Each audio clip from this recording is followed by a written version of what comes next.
Hi guys, this is JC Sareso here, and on this video, pag-uusapan naman natin ang time and energy management ng mga freelancers.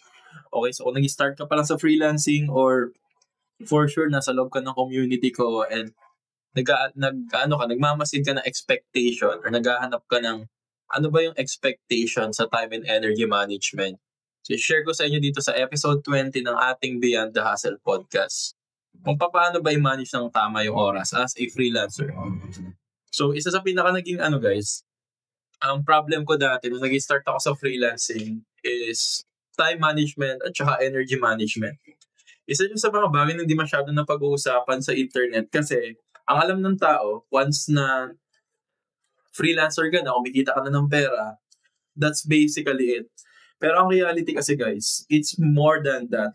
Meaning, may mga elements kasi sa freelancing na nagpapa-quit sa mga freelancer kasi may mga hidden elements tulad nito na hindi natuturo or kaya naman hindi natin kinoconsider.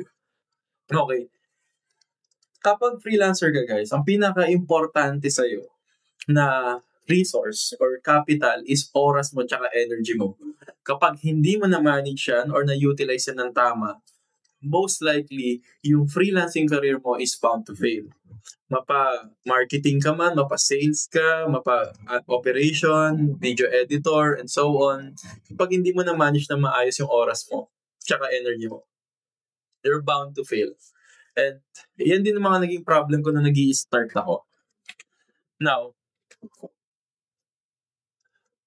sobrang basic lang ng mga key points ko dito sa guys sa episode 20 natin. And I think this is just 3 slides lang na pinaka nagme-make sense sa inyo kasi since hindi pa kayo nasa field, ibigay ko lang sa inyo mga pinakailangan nyo at the moment. So para mas may expectation kayo.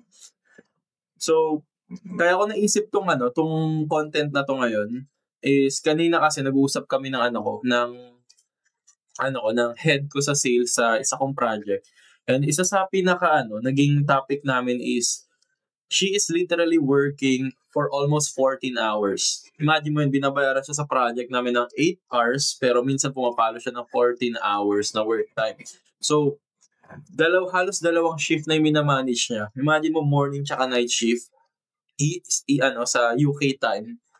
Ako kasi guys, nasa time zone ako ng panggabi. So, dapat bago pa lang pumasok yung shift ko, yung head ko dun sa sales is pa-out na siya. Pero minsan nagsasabay pa kami mag-end ng shift. So, isipin niyo yun guys, ganun ka grabe yung effort niya tsaka yung extension niya para gawin yung work. Now, okay ba siya? Well, sa totoo lang, okay siya sa company kasi yung 6 hours na extra time niya, hindi yun binabayaran. Walang OT yun, wala sa kontrata namin yun. So, okay sa company side yun. Pero kapag sa POB mo as a freelancer, that's actually not good. Mainly because hindi ka binabayaran doon. And as a freelancer, alam naman natin na yung oras, yung sa atin mahalaga kasi yung binabayad sa atin ng mga clients natin. Kaya kung titignan nyo dito guys, double-edged sword ang pagiging freelancer. Yes, when you become a freelancer, may self-managed time ka. Ibig sabihin, you have the freedom to work whenever you want, wherever you want. Kinda depends on which industry or which type of role you have. But yung bottom line dito guys is meron kang kalayaan. Kalayaan na kung saan pwede ka mag-work. Hindi ka pupunta sa office mo, hindi ka na magko-commute. It's literally you and your laptop, and that's it. Now, as fun and as solid as it may sound, hindi siya ganun ka perfect world. Kasi, kaya kung sinabing double-edged sword to, most likely kasi mga freelancer, yung naobserbahan ko, I myself included, is kapag tumatagal ka na sa work mo, minsan kasi guys, bumibilis na yung pag-process mo sa output mo. Ibig sabihin, kung 1 year ka na dyan sa project mo, yung 8-hour mo na work guys, kaya nyo tapusin ng 2 hours. May friend ako na yung 8-hour shift niya, kaya tapusin ng 30 minutes sa sobrang kabisado niya yung ginagawa. So in the rest is nag-i-slack off na siya. Now, okay ba yun? For me, depende, pero if ipuput natin siya kasi sa'yo, if i-maximize mo talaga yung time mo, hindi ka nagbibuild ng discipline doon. Kasi, ang isipin nyo, binayaran ka ng 8 hours, so dapat 8 hours yung gagawin yung trabaho. And if matapos mo ng mas maaga yung work, dapat naggagawa ka pa ng ng something na magbe-benefit ka sa long run doon sa project na yun. So isa yan sa pinaka naging problem ko dati kasi kapag na-close na ako ng na-close ko na yung target sales namin nung nasa sales pa ako, nung trenches pa ako or associate pa lang ako sa sales. Yung quota namin for next month, mayari, 2 weeks pa lang, tapos ko na yung quota this month. Slack off na ako ng 3rd at 4th week. Tapos tapos hustle ako ulit ng second month. Pero ang reality kasi is, if maging strategic ka, kung kaya mo tapusin ng 15 days yung yung 1 month mo na target sa sales, yung remaining 15 days, pwede mo na kasi i-prepare yung next. Tapos after that, i-prepare mo yung next para 6 months pa lang, tapos mo na yung 1 year mo na quota. Which will give you a lot of room to have more, to gain more if nasa sales ka. If nasa marketing ka, mas marami kang creative time to come up with some campaign. Kaya naman nasa operations ka, mas marami kang time to research para mas mapaganda mo yung trabaho mo. Kaso, sa perfect world kasi, or sa real world, hindi kasi nangyayari yun. Kaya maraming mga freelancer na natatanggal sa trabaho kasi hindi sila disciplined enough to do that. And if papasok ka sa freelancing world, that's actually one of the pitfalls sa mga freelancer. Kaya hindi sila So you hearing this mga thoughts at saka experiences ko, sana matuto ka dito. Now, another thing about ko siya, sinasabing double-edged sword. Kasi pwede yung sumira ng disiplina mo. Ang usual pattern kasi ng mga freelancer, sa umpisa sobrang gigil yan. Sobrang competitive, excited. Ito na yung parang pinapangarap mo. Pero guys, mind you, 6 months to 2 years, dahan-dahan na magpa-plateau yan. Tapos magre-reverse na yung graph. Mangyayari, tatamarin ka na. So kung papakita ko sa inyo, parang ganito yung itsura. Wait, try ko intro dito. Parang ganito guys. Okay. Kung graph to, kunwari, x-axis to, tapos y to. Kapag nag-start ka, ganyan itsura niya, no? Sobrang excited ka. Yan. Pero, eventually, magaganyan siya. Bakit? Kasi, hindi mo na masyado pina-prioritize work mo, hindi ka na na-excite. Mainly, marirealize mo, mababa yung kinikita mo, and so on. A lot of factors, depende kung ano yung personality mo. Pero ganyan usually nangyayari. And it's really, really hard na gawing ganito consistent. Kasi usually, ang mga nagiging motivators dito is income at saka career growth. Pero we will be discussing more of that sa mga next videos. Ang gusto ko lang i-point dito guys is dapat aware kayo na may ganitong scenario lagi sa mga freelancer. So mag-iingat kayo lagi dyan. Now, pag-usapan naman natin yung deep work at shallow work. So dito, natutunan nyo na yung maging freelancer double-edged sword siya kasi you have the freedom to work. Pero meron siyang mga elements sa kailangan mong tignan kasi minsan para siyang lason pero chocolate coated siya. So sana tumatak sa inyo tong part na to. Now sa deep work naman at saka shallow work, may dalawa kasing type ng work guys. Okay? And maka-classify natin to in terms of value, focus at intensity. For sure, narinig yun naman yung term na deep work at shallow work. Ano ba to at bakit nagme-make sense to as for your time and energy management sa magiging freelancer? Kapag sinabing deep work, guys, it's basically high value, high focus, high intensity. Ito yung time na kailangan mong tutukan yung mga task na to kasi ito yung mag-move na needle. So kung nasa sales ka, lahat ng revenue generating na activity, kailangan ng deep work yan. Mag-generate ng lead, mag-close ng deal, mag-outreach, mag-cold call, depende kung ano man yung role mo. Yun yung mga nag-generate ng leads. Yun yung kailangan ng deep work kasi highly valuable yun. Kumbaga, ito yung pinakatrabaho mo. Kailangan mo ng focus, kailangan mo ng intensity. Kung VA ka naman, depende kung anong task binibigay sa'yo ng client mo. Kung ka naman, kung marketing ka naman, depende sa process ng pag-create ng campaign, pag-run ng ads, pag-check ng analytics, and so on.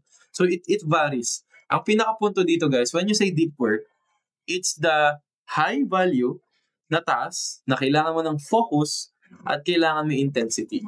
Okay. Ang nagiging problem kasi guys, minsan na pag mix ng mga freelancers, yung deep work at saka shallow work. Yung shallow work kasi guys, opposite siya ng ng deep work. So low value, low focus at saka low intensity.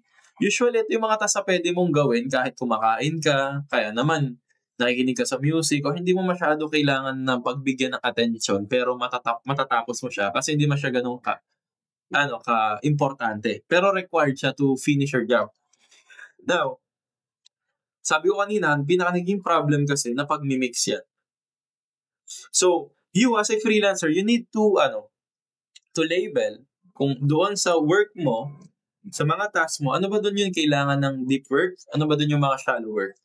Kapag alam mo gamitin ng tama at na-segment mo yan, ang gagawin mo next dito guys is magagawa ka na ng structure. So, for me, share ko lang sa inyo yung daily na ginagawa ko is yung meron akong 2-hour preparation. So, pagkapasok ko, assuming na 8 hours tayo lahat na nag-work. So, pagkapasok ko pa lang sa work, yung first hour ko, ang chinecheck ko na is yung mga shallow work. Ano ba yung mga shallow work ko? Sa sales kasi guys, kami, ang ginagawa ko, sa first hours, nag-check ako ng email. Usually, may mga pop-up meeting. Diyan ko nilalagay yung sa calendar ko para alam ng mga reps na kasama ko, mga teammates, tapos yung mga heads namin. Tapos, may mga konting preparation. Check ako ng email, mga unfinished tasks ko yesterday. So, ginajump ako na dyan sa first hour ng work ko. Na yung yung second hour preparation naman na sinasabi ko, nagpe-prepare na ako for tomorrow.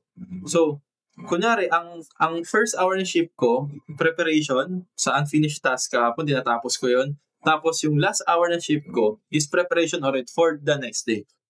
2 hours agad na consume ko doon. Now, after that, dito napapasok yung 5-hour focus ko. Okay, so, for me, yung project ko nag-i-start siya ng 10 p.m. hanggang 6 a.m. So, 10 p.m. to 11 p.m. preparation, unfinished business, meetings, everything, lalagay ko na lahat doon. After that, 11 p.m. hanggang 4 a.m. guys.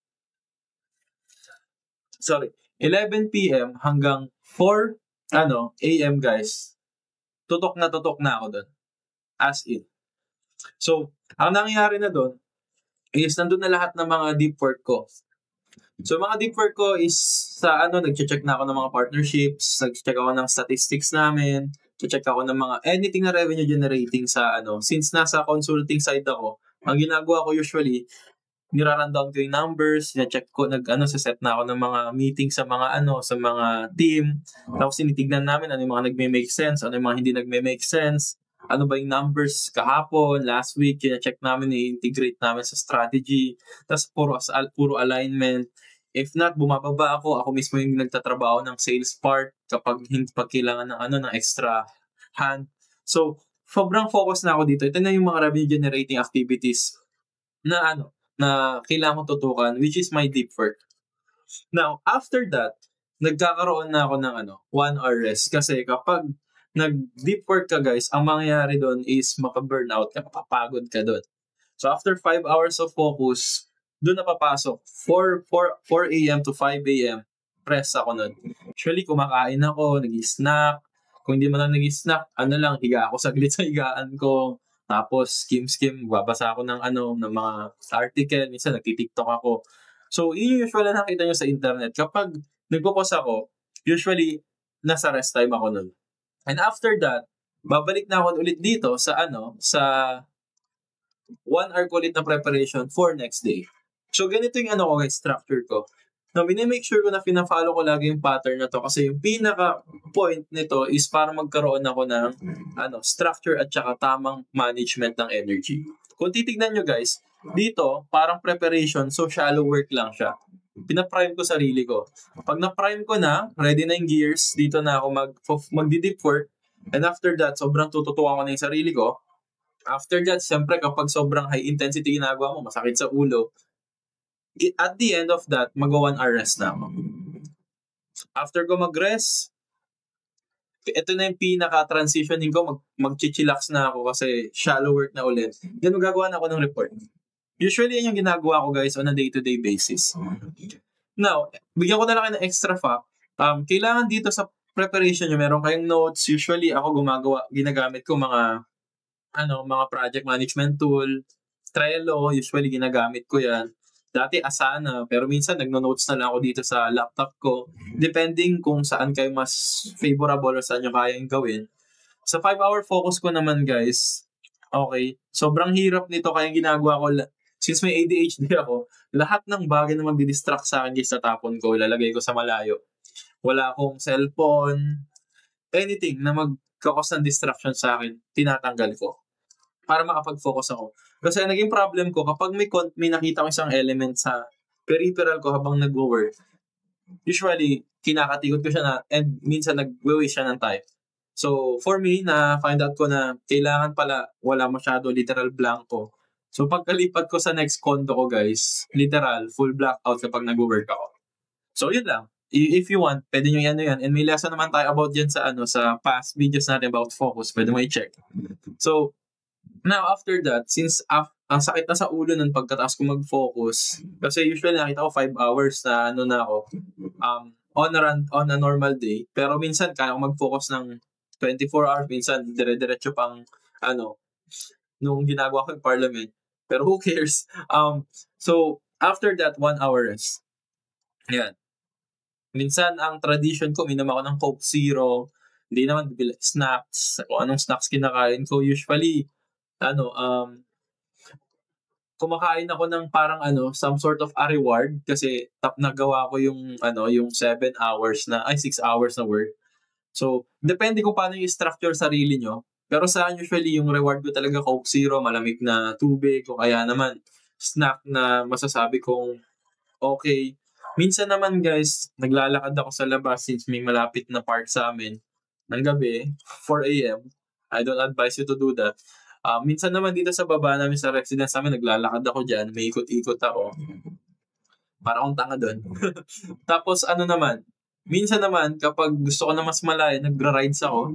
Pinupull up ko motor ko, ikot ako saglit dito, babaybayin ko yung Mindanao Avenue, ikot ako, tapos balik ako dito sa Tandang Sora. So, depende kung anong trip nyo guys, pero usually ganun ginagawa ko. Now, after that, since na-rewire na yung utak ko, nakapag-relax na siya, boom, 1 hour preparation na shallow work ulit for the next day. Yan yung ginagawa ko guys, 5 days straight. Okay? Now, kapag may structure kasi kayo guys, alam nyo kung paano nyo i-manage yung oras nyo. And nakagandahan dyan, respetuhin kasi ng mga client nyo, even yung friends nyo, even yung family nyo, yung work time nyo. Alam ng mga friends ko yan na kapag ganitong oras, di nyo na ako makukulit. Alam nila, nag-work ako niyan. And mind nyo guys, nag-aaral pa ako. So imagine nyo, after 9 p.m., kasi yung class ko 2 p.m. nag-i-start. 2 p.m. ng hapon, minsan 1 p.m. hanggang 9 p.m.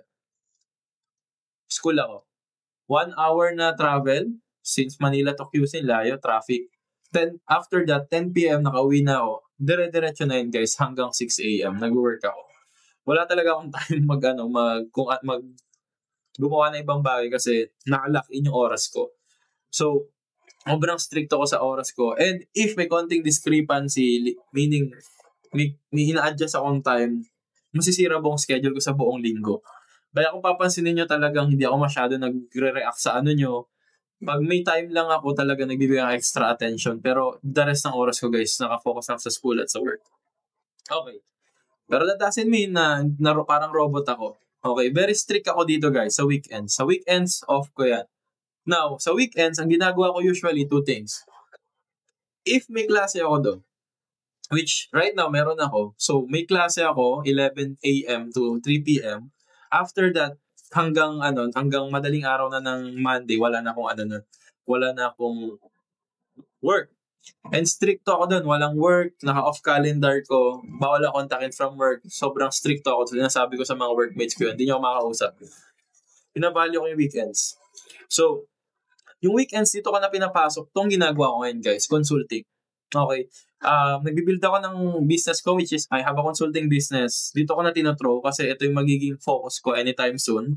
Tapos, yung pinaka-hobby ko guys, usually, content, TikTok. Dito ko na pinaplan out lahat. Dito ko na ginagawa yung mga importanteng bagay. Lahat ng mga things na mag-move ng needle dito sa consulting ko at saka sa personal brand ko. Dito ko ginagawa. Minsan, kumakain kami sa sa labas ng ng girlfriend ko. Tapos, nagta-travel kami. It depends. Minsan, umuwi ako ng province kapag may time. Depends. So, sobrang stricto ako dito. Tapos, guys, rest. Okay? Dito na ako nagre-rest. Mini-make sure ko na nababawi ko yung 8 hours sa sleep ko. So, 8 hours, 8 hours, 16 hours. And, maniwala ka sa hindi guys, wala ako ding bisyo. Hindi ako nag-yossi or what, or kung ano-ano. Umiinom ako pero sobrang dalang na. As in. Hindi yung parang hardcore. Dati hardcore drinker ako. Pero ngayon hindi na kasi wala na akong time. And as much as gusto ko maglaro ulit kasi nagdodota ako dati, hindi ko na magawa. Wala na ako kasi time ngayon. Sobrang optimized ang buhay ko ngayon. So, ganito yung pinaka-ano ko guys, pinaka-structure ko na I hope sana nakuha kayo ng dito. Now, may mga katulad ko dito na sana pwede yung gamitin to, same na nag-aaral, nag-work o kaya naman nag-freelance sa gabi, tas may ganito or 2 jobs yung ginagawa. May mga tao naman na hindi. Kung kayo yung tao na hindi, congratulations kasi marami kayong time. So if 8 hours kayo mag-work as a freelancer, may 16 hours kayo to play, 8 hours na rest. So may 8 hours pa kayo to grow. Now, I suggest, yung 8 hours na yun guys, is try to build something na mas mag-move yung needle. So let's say for example, kapag nakaland ka na ng client, tapos sales ka, katulad ko, mag-ano ka na guys, mag-stock na kayo ng upskilling nyo for learning ng 2 hours a day or 1 hour a day para mag-grow on steroids yung yung skill nyo. Maghanap kayo ng mentor, bayaran nyo sila kung may budget kayo, tapos kunyari appointment setter ka, maghanap ka ng appointment setting coach or consultant. Kung may course man siya or may time siya na or may product siya na pwede mong ma-consume, mag-invest ka para yung time mo na extra kaysa na pupunta sa mga walang kwentang bagay, pupunta mo doon. Now, ang kagandahan doon, sa long period ng oras, tumatalino ka, mas tumataas yung confidence mo sa skill mo, tapos na-stack niya yung skill set mo, mas gumagaling ka, mas magmamahal ka sa market eventually. Yun lang ginawa ko dati, guys. So, I highly suggest, pwede yung gawin yun. And after that, guys, play along with your time. Okay. Magkakaiba tayo ng stress tolerance at saka pain tolerance at saka burnout. Madalang ako ma-burnout. Kaya ko all in hardcore. Kita niyo naman sa lifestyle ko. Pero may mga taong hindi ko katulad. So, tong framework na pinakita ko sa inyo guys is i-tailor fit nyo depende sa kailangan nyo. And I hope di kayo na-overwhelm. Binigyan ko lang kayo ng sneak peek sa ginagawa ko sa life ko. So, yeah. Ang bottom line dito guys is kailangan meron kang structure. Okay? May structure kayo. Hindi porket may freelancer ka, okay na hawak mo ng oras mo, pero always consider na it's a double-edged sword. Kailangan mo maging disiplinado dito. Okay? Yes, pinapangarap to ng maraming tao, pero hindi to para sa lahat kasi hindi siya sustainable. And again guys, tandaan nyo na ang pinaka-importanting resources natin is time and energy as a freelancer. So use it wisely. And how to use it wisely? Label nyo kung ano ba yung deep work nyo tsaka shallow work nyo. Focus kayo doon. And try to play along with your time. Now, kapag may structure ka, hindi ka mababurn out, may daily structure ka, may weekly structure ka, kapag may schedule ka, nire-respeto mo yung sarili mo, yung oras ng client mo, yung oras mo, nire-respeto ng ibang tao, which will give you a lot of upside sa professionalism mo. So, yan. I hope nag-make sense tong video na to guys. Miss ko content about sa YouTube. And as my way of saying thanks guys, kung bago ka pa lang dito sa video, sa channel ko, in-invite ko kayo sa maging part ng community ko, the Parliament. This is a free sales community, the biggest in the Philippines right now that teaches aspiring Filipino to become a freelancer na nagsaserve using remote sales. Okay. So, hindi nakakalam guys, remote sales is basically a work from home sales. Yes, may nag-exist na ganon. And it's one of the highest demand jobs right now sa remote. Kaso, underrated siya. Hindi nakikita ng mga tao kasi it's sales. Okay, ang alam ng mga tao usually marketing. Pero merong remote sales na nag-exist. So, kung gusto mo maging part, guys, dito, it's all free, wala kang babayaran, straight path, and mong promise na ng community is for you to land your first client. So, kung wala ka pang alam, gusto mo matuto maging freelancer, this is perfect for you. Kaya naman matanda ka na, gusto mo ng bago, pwede din sa'yo to. O kaya naman corporate person ka, gusto mo mag-transition into remote, pwede sa'yo to. Kasi wala namang risk. Okay, walang babayaran. It's all free. And the only way you can access this is super simple. May link ako sa comments na nakapin doon at kaya naman sa description. Panoorin nyo lang yung pre-onboarding video na yun, guys. It's a YouTube video din dito sa channel. Tapusin nyo and yung after nyo tapusin nyo malalaman yung requirements and yung admins na yung bahala sa inyo. So yeah. Thank you so much for staying and yeah, looking forward to you to be part of the community and hopefully hear your story. See you sa next episode, guys. Peace.